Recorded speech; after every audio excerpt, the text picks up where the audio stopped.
Beanibazar cancer and general hospital ফাউন্ডেশনের কাঙ্ক্ষিত লক্ষ্য অর্জনে প্রবাসী বাংলাদেশী সহ সরকারি বেসরকারি সকল ব্যক্তি প্রতিষ্ঠানকে এগিয়ে আসার আহ্বান জানিয়েছেন ভয়েস ফর গ্লোবাল জাস্টিসের প্রেসিডেন্ট পদার্থবিদ ডক্টর হাসনাত মোহাম্মদ হুসাইন এমবিই।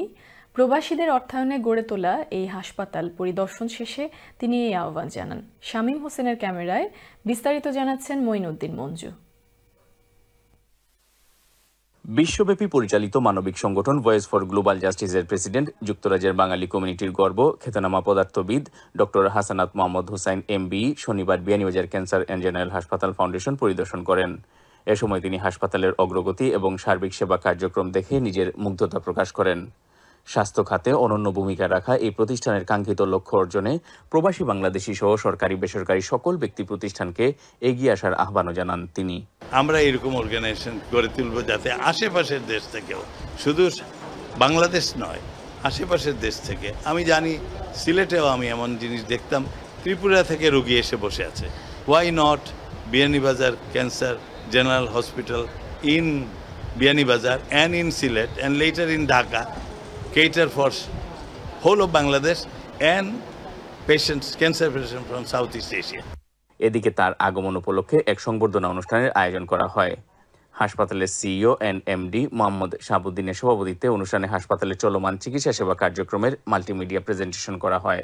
আমাদের প্রত্যেকটা সার্ভিস আমরা কি দিচ্ছি, কি না দিচ্ছি, ওগুলো তারা পর্যবেক্ষণ করলেন। তো উনিরা যেভাবে বক্তৃতা দিলেন, আমরা শুনলাম যে উনিরা খুব খুশি হয়েছেন। আমরা তাদের সহযোগিতা চাই। উনি আমাদেরকে আশ্বস্ত করেছেন যে আগামীতে আমাদের সিলেট যে সেন্টারটা করব, সেই সেন্টারে আমাদের যে কার্যকলাপ বা আমাদের যে কোনো পর্যায়ে সচিবালয় থেকে নিয়ে ঢাকা তথা কোনো অফিস আদালতে কোনো কাজকর্ম থাকলে উনি আমাদেরকে হেল্পিং হ্যান্ড দিবেন। আমাদের এখানে হবিগঞ্জ, মৌলভীবাজার, সুনামগঞ্জ থেকে আমাদের কাছে এখনও প্রাণিক পেশেন্ট আছে। এই লোকগুলো এখান পর্যন্ত আসা খুব কষ্ট হয়। প্লাস এত অসহায় মানুষ যে এদেরকে একটা কেমো আমরা যে দিব, এখানে আমরা রাতের বেলা কোনো কেমো দিতে পারি না, কারণ বিশেষজ্ঞরা এখানে থাকেন না। কোনো সাইড এফেক্ট হলে আমরা সেই সেবা নিশ্চিত করতে পারি না। তো আমরা এটা নিশ্চিত করার লক্ষ্যে শহরে আরেকটা কেন্দ্র শুরু করতে যাচ্ছি।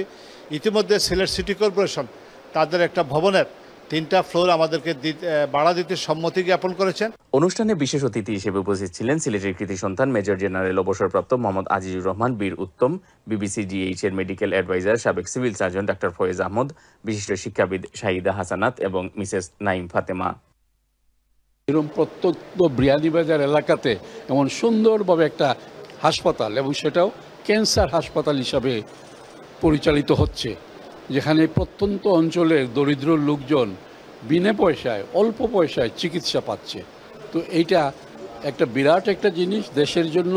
এ সময় আরও উপস্থিত ছিলেন বিবিসি জিএইচ এর অন্যতম trustee advocate Jahidur Rahman, deputy CEO Al Mamunur Rashid, country director Tufail Khan, coordinator Zakir Hossain Khan, in charge Kawsar Rahman সহ হাসপাতালের চিকিৎসক, কর্মকর্তা ও কর্মচারীবৃন্দ। Moinuddin Manju, channel S news, Sylhet.